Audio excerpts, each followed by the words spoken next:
Bismillahirrahmanirrahim.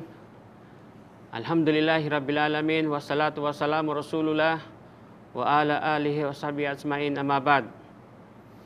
Una sa lahat, ang pasasalamat, ang pagpupuri kay Allah subhanahu wa ta'ala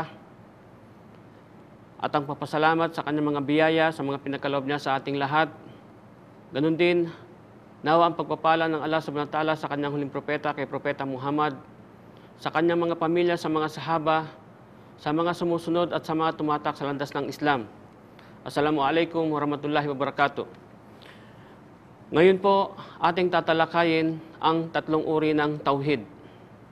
Ang tauhid na ito na kung saan dapat malaman ng bawat isa sa atin na kung papaano magkakaroon ng pagka-Diyos, pagka-Panginoon at ang pagkilala sa mga kanyang pangalan at sa kanyang mga katangian. Ang unang uri po ay ang tauhid rububiyah.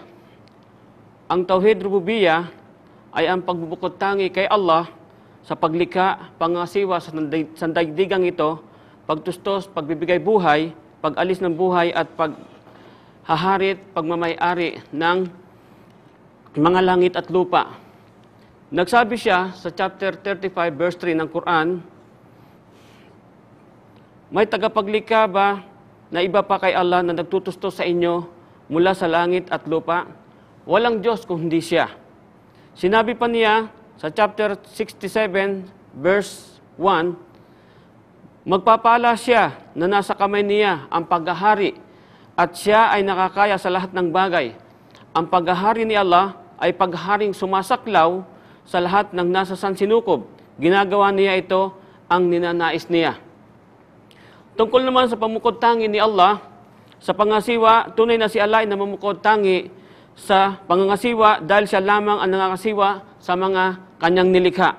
Sinabi niya sa Quran sa chapter 7 verse 54, tunay ngang ukol sa kanya ang paglikha at ang pag-uutos. Mapagpala si Allah, ang Panginoon ng mga nilalang.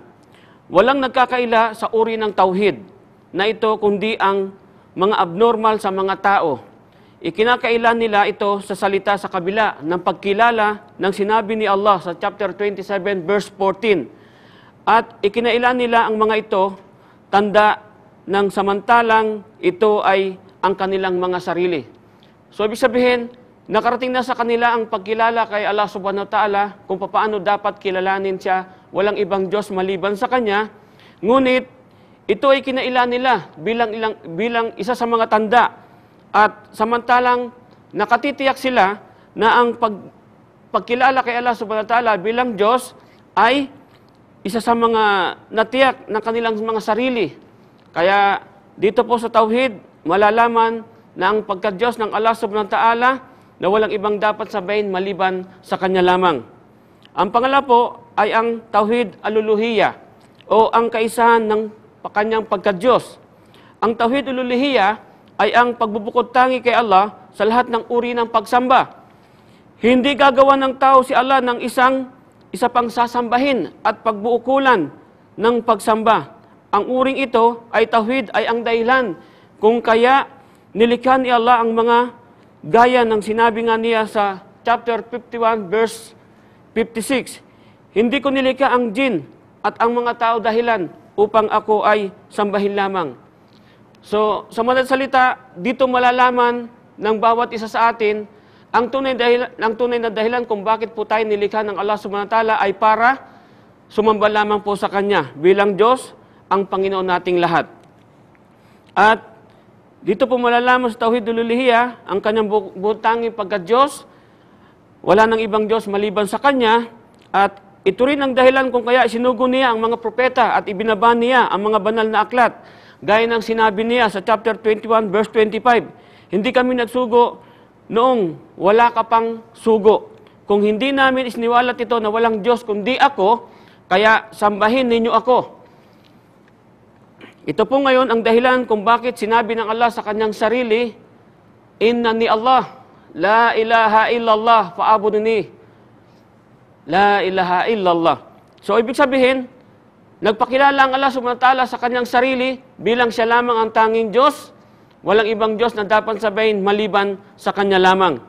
Ang pangatlo naman po ay ang Tauhid al-Asma wa As-Sifat o ang kaisahan sa mga pangalan at kanyang mga katangian. Ang Tauhid Asma wa Sifat ay pinaniniwalaan sa pamumukod tangi ni Allah sa kanyang sarili na nakasaad sa Quran. Sa ano pa mang ipinangalan ng sugo niya sallallahu alaihi wasallam sa kanya at anumang ipinalalarawan niya sa kanyang nasasaad sa hadith at ang pagkilala sa mga ito sa parang naangkop sa kadakilaan niya ng walang tahrip, pagpapalit ng kahulugan, walang tahtil, pag-aalis ng kahulugan, walang takip, paglalarawan ng kahulugan, at walang tahtil, paghalintulad. Ayon sa tunay na kahulugan ng mga ito, hindi ayon sa kahulugan ng patalinghaga. Ang halimbawa nito ay si Allah, ang nagpangalan sa kanyang sarili ng Al-Hay, ang nabubuhay. So, ibig sabihin, ang Allah subhanahu wa ta'ala ay palaging buhay. Kailanman hindi siya pwedeng mamatay at kailanman hindi siya tawaging namatay at pagkatapos ay nabuhay. Ito po ang kanyang katangian. Jazakallahu khairan. Assalamualaikum warahmatullahi wabarakatuh.